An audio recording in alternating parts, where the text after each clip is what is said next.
નમસ્કાર મિત્રો, ગુજરાત પોલીસ ભરતી બોર્ડ દ્વારા પોલીસ સબ ઇન્સ્પેક્ટર, બિન હથિયારધારી અને લોકરક્ષક દળ LRDની લિખિત પરીક્ષા ટૂંક સમયમાં લેવાશે.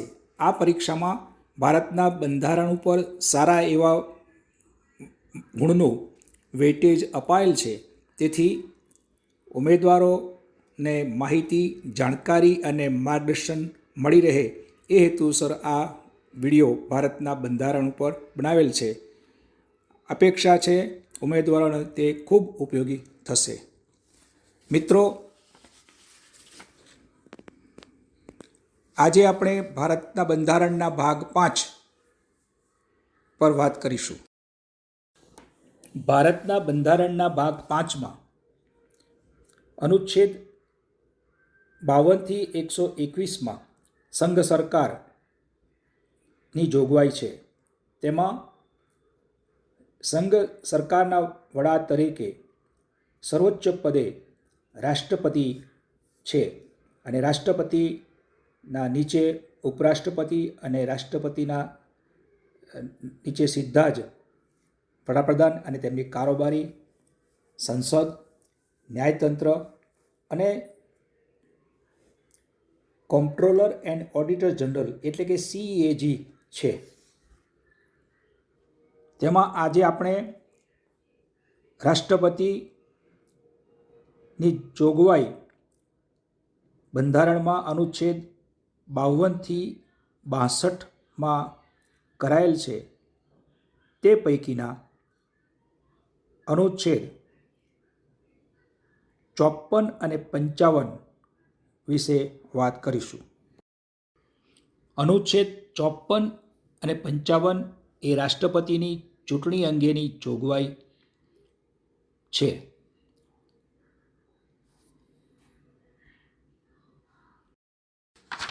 અનુચ્છેદ 54ની અંદર રાષ્ટ્રપતિની ચૂંટણી પ્રક્રિયામાં કોણ ભાગ લઈ શકે છે, કોણ મતદાન કરી શકે છે તે નક્કી કરવાની જોગવાઈ છે.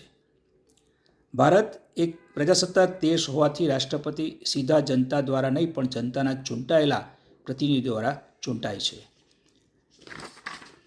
ચૂંટણી પંચ, ભારતના ચૂંટણી પંચને અનુચ્છેદ 324 અન્વયે રાષ્ટ્રપતિની ચૂંટણીની કાર્યવાહી કરવાની સત્તા અપાયેલ છે અને આ અનુચ્છેદ મુજબ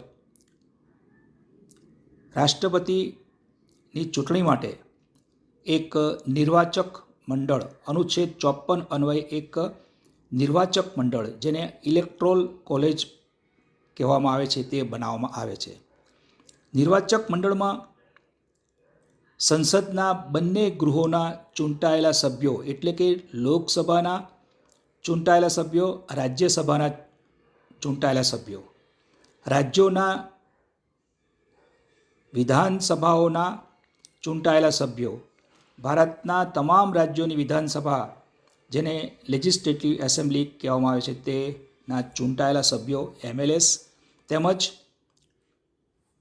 1992ના 70માં બંધારણીય સુધારા અન્વયે દિલ્હી અને પોંડેચેરીની વિધાનસભાના ચૂંટાયેલા સભ્યોને પણ આ મંડળમાં સામેલ કરવામાં આવે છે. હવે જમ્મુ કાશ્મીરનો પણ તેમાં સમાવેશ કરવાની પ્રક્રિયા વિચારાધીન છે.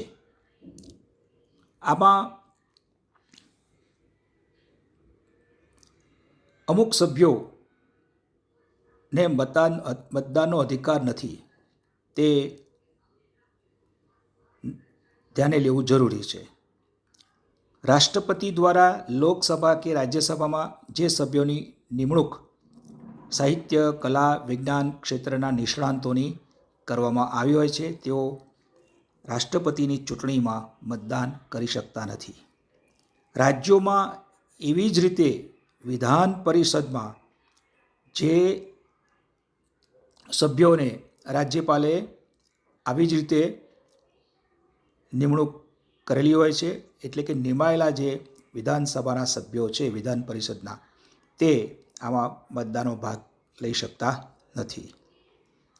તેમજ લોકસભામાં 2 સભ્યોની નિમણૂક એંગ્લો ઇન્ડિયન સમુદાયમાંથી કરવામાં આવે છે. એવી જ રીતે વિધાન પરિષદમાં 1 એંગ્લો ઇન્ડિયનની નિમણૂક કરવામાં આવે છે.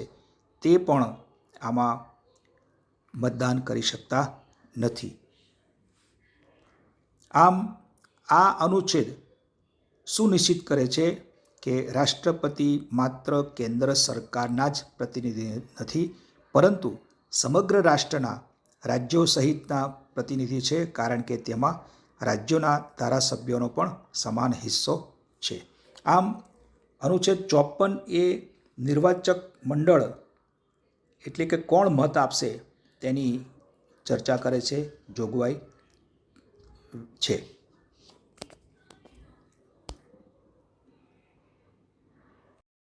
અનુચ્છેદ 55માં રાષ્ટ્રપતિની ચૂંટણી કેવી રીતે થશે તેની પદ્ધતિની જોગવાઈ છે.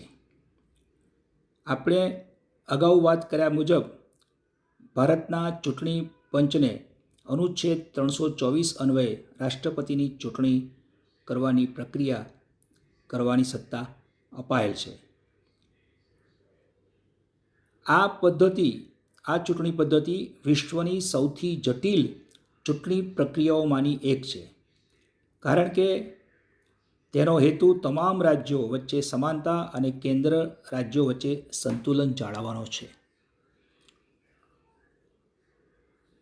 ચૂંટણીની પ્રક્રિયાની વાત કરીએ તો તેમાં મતોની સમાનતા એટલે કે યુનિફોર્મિટી એન્ડ પેરિટી એ ધ્યાને લેવાય છે, અને તે અન્વયે રાષ્ટ્રપતિની ચૂંટણીમાં દરેક ધારાસભ્ય, MLA અને MPના મતનું મૂલ્ય નક્કી કરવામાં આવે છે, અને દરેકનું મૂલ્ય અલગ અલગ હોય છે.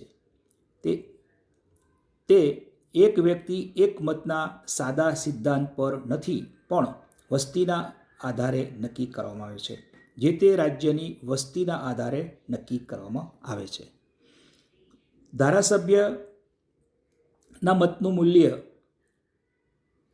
કેવી રીતે નક્કી થાય છે? તો સંબંધિત રાજ્યના ચૂંટાયેલા ધારાસભ્યના મતનું મૂલ્ય બરાબર સંબંધિત રાજ્યની કુલ વસ્તી ભાગ્યા રાજ્યના વિધાનસભાના ચૂંટાયેલા સભ્યો એને ગુણ્યા 1/1000. અને આ માટેની વસ્તી ગણતરી હાલમાં 1971ના આંકડા મુજબ લેવામાં આવે છે. તો સંસદ સભ્યના મતનું મૂલ્ય નક્કી કરવાની ફોર્મ્યુલાની વાત કરીએ તો એક સંસદ સભ્યના મતનું મૂલ્ય બરાબર બધા જ રાજ્યોની વિધાનસભાના મતોનો સરવાળો ભાગ્યા સંસદના ચૂંટાયેલા સભ્યોની સંખ્યા. આ પ્રમાણે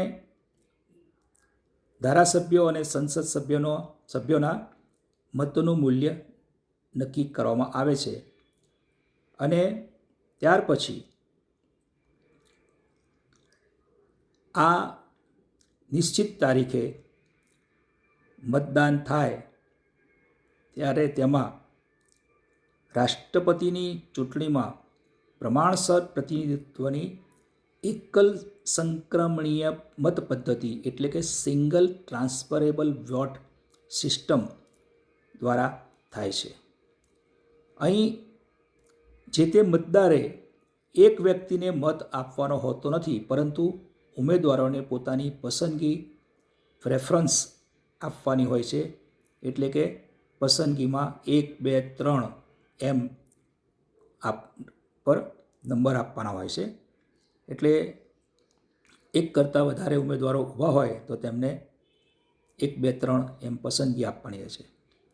જો કોઈ ઉમેદવારને પ્રથમ પસંદગીના પૂરતા મતો ન મળે તો સૌથી ઓછા મત મેળવનાર ઉમેદવારના મતો અન્ય ઉમેદવારને તેમની બીજી પસંદગી મુજબ ટ્રાન્સફર કરવામાં આવે છે. અહીંયા ગુપ્ત મતદાન પદ્ધતિથી મતદાન થાય છે.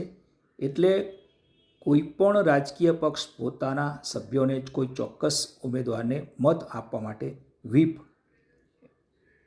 એટલે કે આદેશ જાહેર કરી શકતા નથી. સભ્યો પોતાની ઈચ્છા મુજબ ગુપ્ત રીતે મતદાન કરી શકે છે. હવે જોઈએ ચૂંટણીનું પરિણામ. તો જીતવા માટે ઉમેદવારે સૌથી વધુ મત મેળવવા પૂરતા નથી, પણ મતનો એક નિશ્ચિત હિસ્સો કોટા મેળવવો પડે છે. એટલે ચૂંટણીમાં આ જે કોટા નક્કી કરેલો હોય છે એમાં કુલ મતોના 50% વત્તા 1 મત મેળવનાર જ વિજેતા જાહેર થાય છે. આમ રાષ્ટ્રપતિની ચૂંટણીમાં અનુચ્છેદ 55 એ સુનિશ્ચિત કરે છે કે રાષ્ટ્રપતિ એવા વ્યક્તિ બને જેમને દેશના મોટાભાગના રાજ્યો અને પક્ષોનું સમર્થન હોય. તે ભારતના સંઘીય માળખાને મજબૂત બનાવે છે. હા તો મિત્રો, આજે આપણે અનુચ્છેદ 54 અને 55ની વાત કરી, જેમાં રાષ્ટ્રપતિની ચૂંટણી માટેનું મતદાર મંડળ અને ચૂંટણીની પદ્ધતિ. હવે છેલ્લે આપણે એક ક્વિઝ રમીએ, જેમાં 2 પ્રશ્નો છે અને એ 2 પ્રશ્નોમાં જવાબ માટેના 4 ઓપ્શન છે. એ 4 પૈકી સાચો જવાબ આપે પસંદ કરી અને તેને તમે કોમેન્ટ બોક્સમાં લખવાનું છે. તો થઈ જાઓ તૈયાર પ્રશ્ન નંબર 1 માટે. પ્રશ્ન નંબર 1. ભારતના બંધારણના અનુચ્છેદ 54 મુજબ રાષ્ટ્રપતિની ચૂંટણી કોના દ્વારા કરવામાં આવે છે? એ. ભારતના તમામ નાગરિકો દ્વારા સીધી રીતે. બી. માત્ર લોકસભાના સભ્યો દ્વારા. સી. નિર્વાચક મંડળ ઇલેક્ટોરલ કોલેજ દ્વારા. ડી. માત્ર રાજ્યસભાના સભ્યો દ્વારા. પ્રશ્ન નંબર 2. ભારતના રાષ્ટ્રપતિની ચૂંટણી નીચેનામાંથી કોણ મતદાન કરી શકતું નથી? એ. લોકસભાના ચૂંટાયેલા સભ્યો. બી. સંસદના નામાંકિત એટલે કે નોમિનેટેડ સભ્યો. સી. રાજ્ય વિધાનસભાઓના ચૂંટાયેલા સભ્યો. ડી. રાજ્યસભાના ચૂંટાયેલા સભ્યો. તો આપ તમારા સાચા ઓપ્શન કોમેન્ટ બોક્સમાં લખશો.